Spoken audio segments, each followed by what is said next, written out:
আল্লাহ তাআলা আলিম বাসির সামিয়া, তিনি সব কিছু দেখেন, জানেন, শুনেন।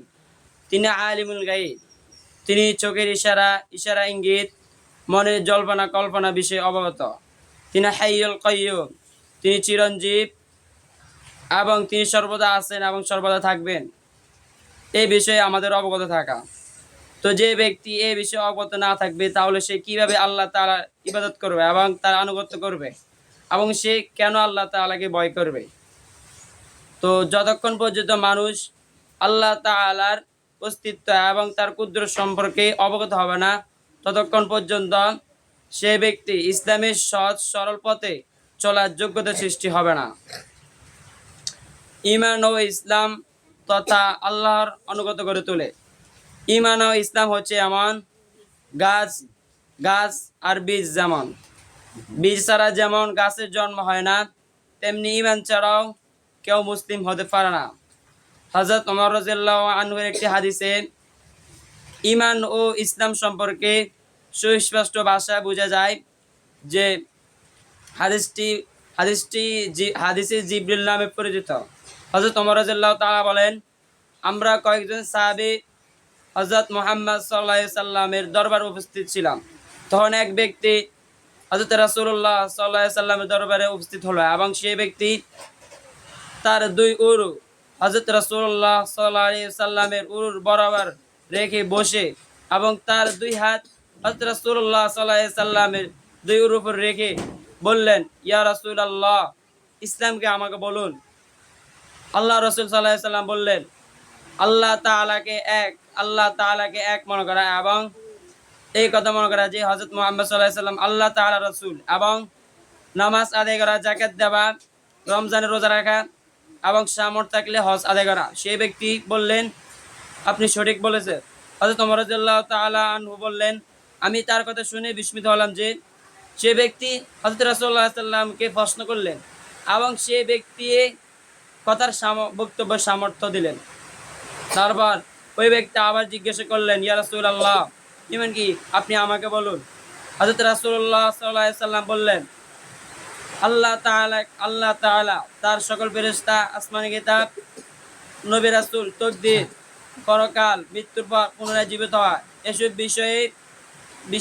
বিষয়ে অবগত থাকা, এসব বিষয়ে জ্ঞান রাখা। তো ঈমান হচ্ছে 7টি বিষয়ের উপর বিশ্বাস করাকে ঈমান বলা হয়। প্রথম বিষয় হচ্ছে কুল হুয়াল্লাহু আহাদ, আল্লাহ এক, আল্লাহুস সামাদ, তিনি মুখাপেক্ষী নন, লাম ইয়ালিদ, তিনি তাকে কেউ জন্ম দেননি, ওয়ালাম ইউলাদ, এবং তিনি কারো সন্তান নন, ওয়ালাম ইয়াকুল লাহু কুফুয়ান আহাদ, এবং তার সমতুল্য কেউ নেই। দ্বিতীয় বিষয় হচ্ছে তার সকল ফেরেশতারা নূরের তৈরি, তারা তারা সকলেই গুনাহ থেকে মুক্ত, এবং তারা সকলে নির্দোষ। তারা কখনো আল্লাহ তাআলার অবগত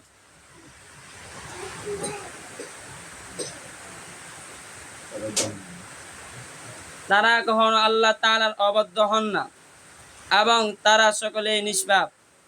তৃতীয় বিষয় হচ্ছে কিতাবসমূহ।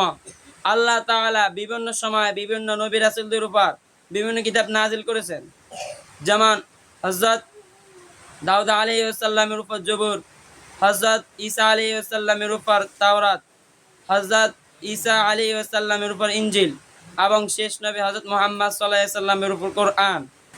চতুর্থ বিষয় হচ্ছে নবী রাসূল। আল্লাহ তাআলা মানুষকে হেদায়েতের পথে আনার জন্য অসংখ্য নবী রাসূল প্রেরণ করেছেন। তারা সকলে নির্দোষ এবং নিষ্পাপ। তারা সৃষ্টি লগ্ন থেকে আমাদের মতোই মানুষ, কিন্তু তারা গুণ ও বৈশিষ্ট্যের দিকে আল্লাহ তাআলা তাদেরকে আমাদের থেকে অতুলনীয় করে রেখেছেন, এবং তারা যে ধর্মীয় বিষয়গুলো উম্মতকে জাগ্রত করেন তারা কখনো নিজে থেকে বলেন না, তারা সবই আল্লাহ তাআলা থেকে ওহী পান। ওমা ইয়ানতিকু আনিল হাওয়া ইন হুয়া ইল্লা ওয়াহয়ুন ইউহা, নবী রাসূলগণ কিছুই নিজ থেকে বলেন না, সব কিছুই আল্লাহ তাআলার ওহীকৃত বিষয়। পঞ্চম বিষয় হচ্ছে কিয়ামতের পর পুনরায় জীবিত হওয়া। আল্লাহ তাআলা এই পৃথিবীকে সৃষ্টি করেছেন, এবং একদিন এই পৃথিবীকে ধ্বংস করে দিবেন, তার নাম হচ্ছে কিয়ামত। এই বিষয়ে বিশ্বাস করা। পঞ্চম বিষয় হচ্ছে ষষ্ঠ বিষয় হচ্ছে তকদির। আমরা কখনো কখনো সুস্থ থাকি, আবার কখনো কখনো অসুস্থ হয়ে যায়, আবার কখনো ভালো খেতে পারি, আর কখনো আমাদের খারাপ খানা খেতে হয়। এসব বিষয়ে বিশ্বাস করা যে এসব বিষয় সব কিছুই আল্লাহ তাআলা থেকে হয়। মৃত্যুর পর পুনরায় জীবিত হওয়া, আমি যে কথাগুলো বলেছি ইমানের 7টি বিষয়, এই বিষয়গুলো তার মধ্যে সামান্যতম বিশ্বাস থাকলেও সে ব্যক্তিকে আল্লাহ তাআলা একদিন না একদিন জাহান্নাম থেকে বের করে জান্নাতে দিবেন। আল্লাহ তাআলা আমাদেরকে সহিহ ঈমান নিয়ে বেঁচে থাকার জন্য তৌফিক দান করেন। ওয়া আখিরু দাওয়ানা আলহামদুলিল্লাহি রাব্বিল আলামিন।